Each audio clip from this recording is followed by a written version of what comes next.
करके bell icon को दबाना ना भूलें। चलिए हम लोग वीडियो को स्टार्ट करते हैं।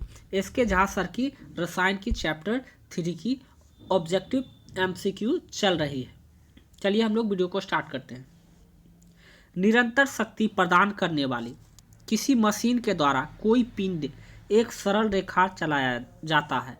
टी सेकेंड में पिंड द्वारा तय की गई दूरी किसके समानुपाती होती है? ठीक है, इसका सही आंसर होगा डी, T3/2। जब एक पर्यवेक्षक के सापेक्ष समय के साथ वस्तु की स्थिति लगातार बदलती जा रही है तो इसका सही आंसर हो जाएगा, कहा जाता है कि वह गतिशील है। अब जैसे कार की गति है, वो कभी एक समान चल सकती है? नहीं चल सकती है।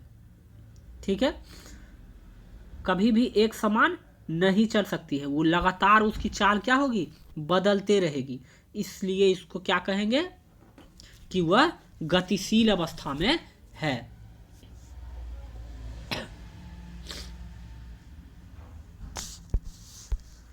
किसी वस्तु के त्वरण इसके प्रति इकाई समय में हुआ परिवर्तन है, उसको क्या कहते हैं हम लोग? वेग कहते हैं।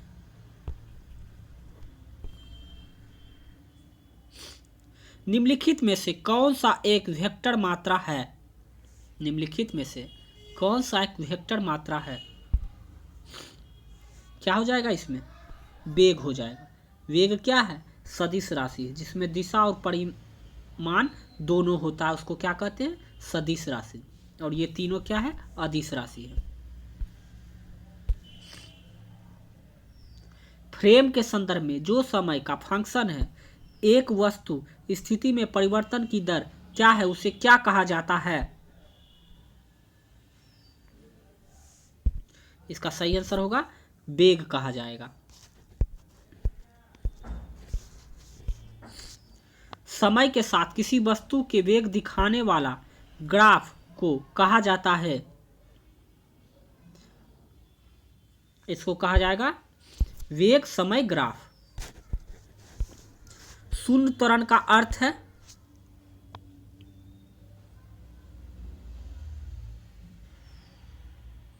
वस्तु का वेग स्थिर है। अगर कोई वस्तु का वेग स्थिर है मतलब उसका त्वरण क्या होगा? शून्य है।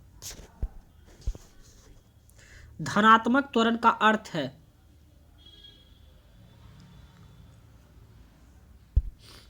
वस्तु का वेग बढ़ जाता है तो उसका त्वरण क्या हो जाएगा? धनात्मक हो जाएगा।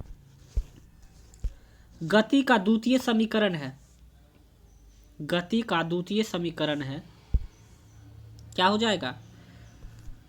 S बराबर ut plus half AT square. Answer D हो जाएगा। गति का द्वितीय समीकरण क्या है? S बराबर ut plus half AT square.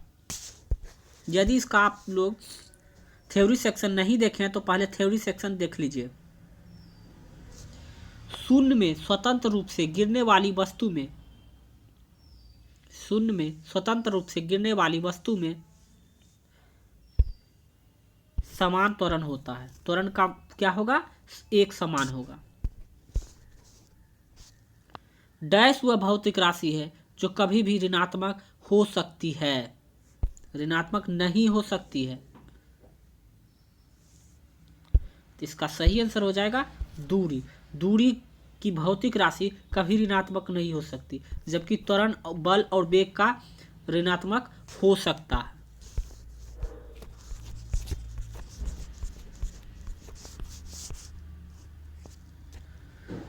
कोई पिंड वेग के साथ भी वेग के साथ ऊपर की ओर ऊर्ध्वपातन के रूप में फेंका जाता है। वह ऊंचाई h तक पहुंचने के बाद पृथ्वी पर लौट जाती है। तो पिंड द्वारा तय की गई दूरी तथा विस्थापन का अनुपात क्या होगा? विस्थापन क्या हो जाएगा? अनंत हो जाएगा।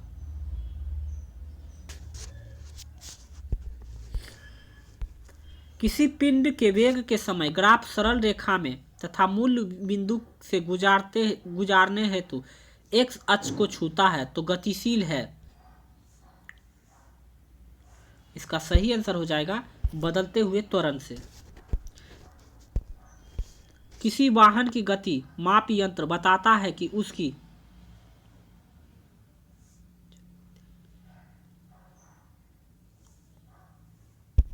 इसका सही आंसर हो जाएगा तत्क्षणिक चाल।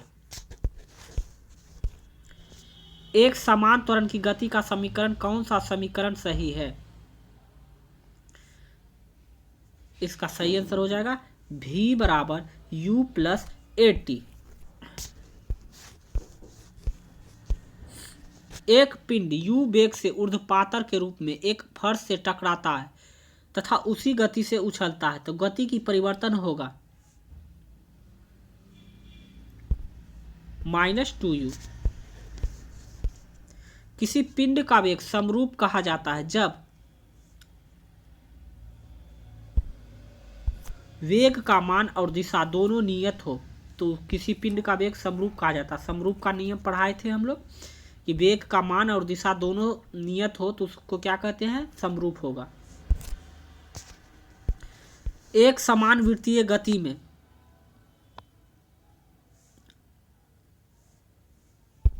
क्या होगा? चाल अचर और वेग चर रहते हैं।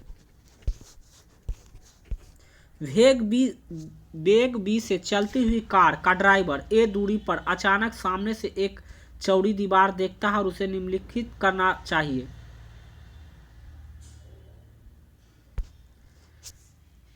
इसका सही आंसर हो जाएगा तेजी से ब्रेक लगाना चाहिए और तेजी से मोड़ लेना चाहिए, a और b दोनों। किसी पिंड का विस्थापन समय के समानुपाती पाया जाता है तो पिंड का त्वरण क्या होगा? समरूप होगा।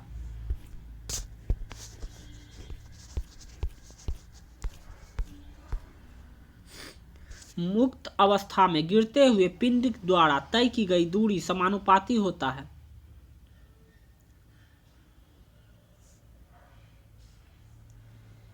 तो हो जाएगा गिरने के समय के वर्ग का।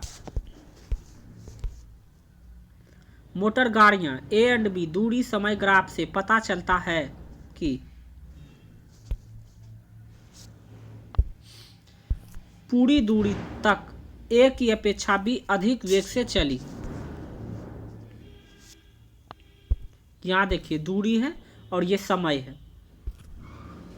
इस दोनों ग्राफ से पता चला कि पूरी दूरी में जो है B अधिक तेज गति से चली। निम्नलिखित ग्राफ में क्या प्रदर्शित करता है? तो इसका प्रदर्शन है एक समान त्वरण। एक समान त्वरण है। शून्य में स्वतंत्र रूप से गिरने वाली वस्तु की क्या होगी? समान त्वरण होती है। एक वस्तु असमान वेग से समान त्वरण में गतिमान है तब वेग समय ग्राफ रेखीय होगा। पिंड का त्वरण प्रदर्शित करता है d2s/d2 स्क्वायर।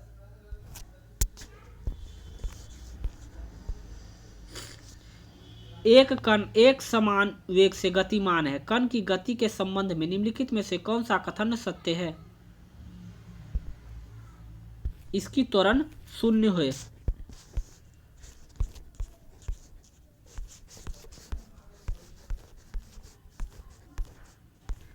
एक समान वेग से चलती हुई किसी वस्तु का त्वरण होगा शून्य। मंदता का अर्थ है वो कभी ऋणात्मक नहीं हो सकता है। मंदता कभी ऋणात्मक नहीं हो सकता है, शून्य है। किसी वस्तु का वेग व्यतीत हुए समय में के समानुपाती होता है तो वस्तु का होगा एक समान त्वरण। डैश एक वस्तु के प्रति इकाई समय में वेग के परिवर्तन की माप है। यहाँ हो जाएगा सही आंसर त्वरण। त्वरण एक वस्तु की प्रति इकाई समय में वेग में परिवर्तन की माप है। एक साइकिल स्थिर त्वरण को चलमान है, पीछे के पहिए पर घर्षण बल है। तो इसका सही आंसर